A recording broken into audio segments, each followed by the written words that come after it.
नमस्कार विद्यार्थी मित्रांनो, मी सीमा आपले सरस्वती गुरुकुल चॅनलवरती स्वागत करत आहे.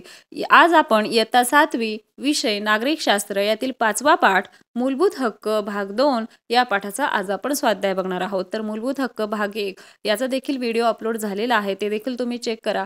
आणि आज आपण मूलभूत हक्क भाग 2 यावरती आधारित आपण स्वाध्याय बघणार आहोत. परंतु स्वाध्याय सुरू करण्यापूर्वी या पाठात काही महत्त्वाचे प्रश्न आलेले आहेत, ते सुरुवातीला आपण पाहूयात, त्यांची उत्तरे जाणून घेऊयात आणि त्यानंतर स्वाध्यायाला सुरुवात करूया.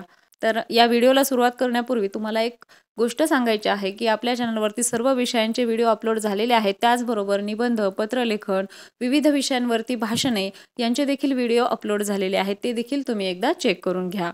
तर चला तर मग आता सुरुवातीला पाठात आलेले प्रश्न व त्यांची उत्तरे पाहूयात. तर यातील पहिला प्रश्न आहे, संविधानाने किती भाषांना मान्यता दिली आहे? पृष्ठ क्रमांक 80 वरती हा प्रश्न आहे. तर याचं उत्तर पाहून घेऊया. सध्या भारतीय घटनेनुसार देशात बोलल्या जाणाऱ्या 22 प्रादेशिक भाषांना शासकीय राजभाषेचा दर्जा दिला आहे. यात आसामी, उर्दू, ओरिया, कन्नड, काश्मीरी, कोंकणी, गुजराती, डोंगरी, तमिळ, तेलुगू, नेपाळी, पंजाबी, बंगाली, बोडो, मराठी, मल्याळम, मैतेई, मैथिली, संथाली, संस्कृत, सिंधी आणि हिंदी यांचा समावेश होतो.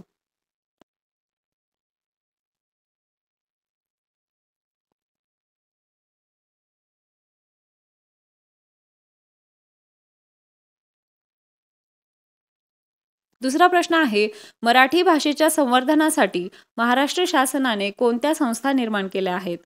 तर याचं उत्तर पाहूयात.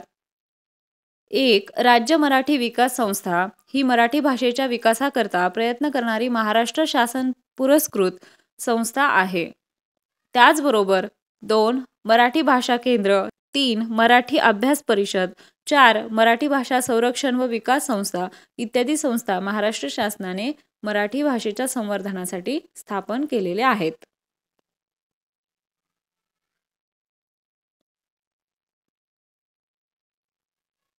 पुढचा प्रश्न आहे, महाराष्ट्रात सरकारचे व न्यायालयाचे सर्व कामकाज मराठीतून केले जावे असे तुम्हाला वाटते का? त्यासाठी काय करावे लागेल?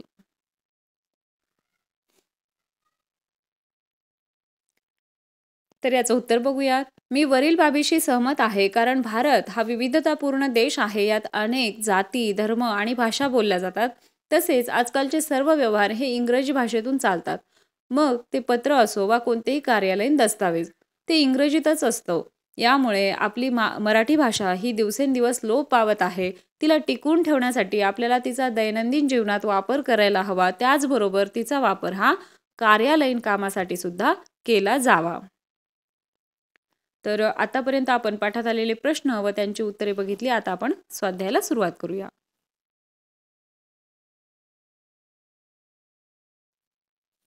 यातील पहिला प्रश्न आहे, लिहिते व्हा.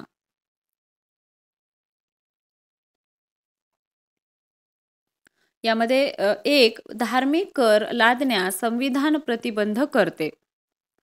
तर याचं उत्तर बघूयात. कारण धार्मिक कराचा उपयोग विशिष्ट धर्माला प्रोत्साहन देण्यासाठी केला जाऊ शकतो, म्हणून धार्मिक कर लादण्यास संविधानाने शासनाला प्रतिबंध केलेला आहे.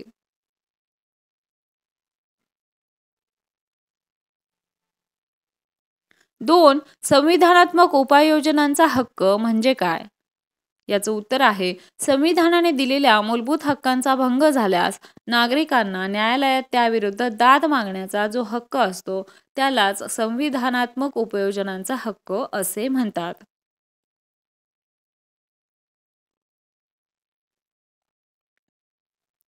पुढचा प्रश्न आहे, योग्य शब्द लिहा. त्यामध्ये पहिला आहे, बेकायदेशीर अटक व स्थानबद्धता यापासून संरक्षण. तर यासाठी योग्य शब्द आपल्याला लिहायचा आहे. तो शब्द आहे देहोपस्थिती किंवा बंदी प्रत्यक्षीकरण. तर 2. कोणत्या अधिकाराने ही कृती केली असा सरकारी अधिकाऱ्याकडे जाब मागणारा न्यायालयाचा आदेश, त्याला काय म्हणतात? तो शब्द या ठिकाणी आपल्याला लिहायचा आहे. तर त्याला अधिकारपृच्छा असे म्हणतात. 3. लोकहितासाठी शासनाला एखादी कृती करण्यासाठी दिला जाणारा न्यायालयाचा आदेश, त्याला कोणता शब्द वापरतात किंवा योग्य शब्द त्याच्यासाठी काय आहे? परमादेश. 4.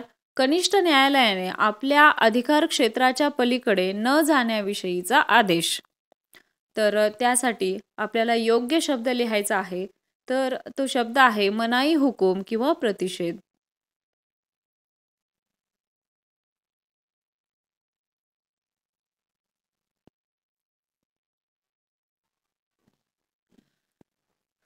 तिसरा प्रश्न आहे, आपण हे करू शकतो याचे कारण पुढे नमूद करा.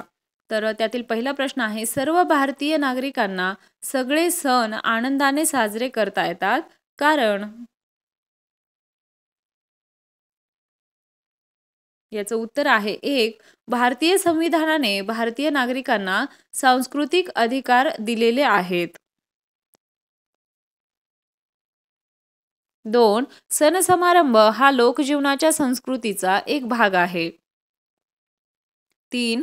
आपले सांस्कृतिक वेगळेपण जपण्याचा अधिकार संविधानाने मान्य केला आहे, म्हणून सर्व भारतीय नागरिकांना सगळे सण आनंदाने साजरे करता येतात.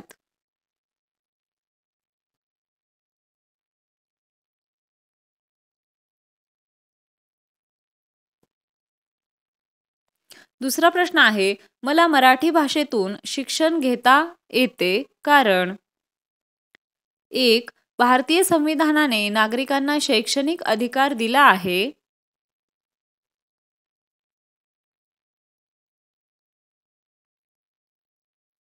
2.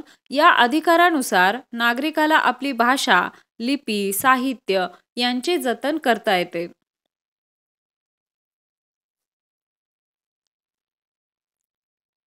3. आपल्या मातृभाषेच्या संवर्धनासाठी प्रयत्न करता येतात. म्हणून संविधानातील या शैक्षणिक अधिकारानुसार मला मराठी भाषेतून शिक्षण घेता येते.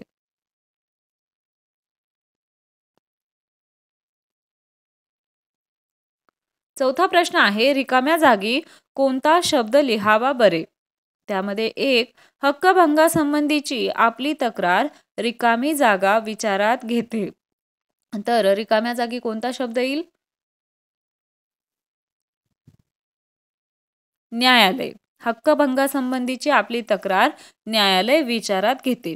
2. शासनाची आर्थिक मदत घेणाऱ्या शाळांमध्ये रिकामी जागा शिक्षण सक्तीचे करता येत नाही.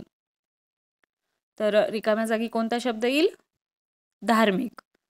शासनाची आर्थिक मदत घेणाऱ्या शाळांमध्ये धार्मिक शिक्षण सक्तीचे करता येत नाही.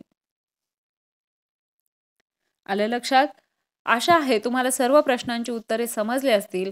आपल्या चॅनलवरती सर्व विषयांचे व्हिडिओ अपलोड झालेले आहेत आणि त्या विषयाच्या प्लेलिस्टची लिंक तुम्हाला डिस्क्रिप्शन बॉक्समध्ये दिलेली आहे. त्यावरती क्लिक केलं तर सुरुवातीपासून ते शेवटपर्यंतच्या सर्व पाठांचे व्हिडिओ तुम्हाला एकाच ठिकाणी मिळून जातील. त्याचबरोबर आपल्या चॅनलवरती विविध प्रकारची भाषणे, निबंध, पत्रलेखन यांचे देखील व्हिडिओ अपलोड होत आहेत आणि बरेचसे झालेले देखील आहेत. ते देखील तुम्ही एकदा नक्की चेक करा. आणि हा व्हिडिओ कसा वाटला ते कमेंट करून नक्की सांगा. व्हिडिओ आवडला असेल तर व्हिडिओला लाईक करा, तुमच्या मित्रांना हा व्हिडिओ शेअर करा आणि सर्वात महत्त्वाचं म्हणजे चॅनलला सबस्क्राईब करा. भेटूया पुढच्या व्हिडिओमध्ये. तोपर्यंत धन्यवाद.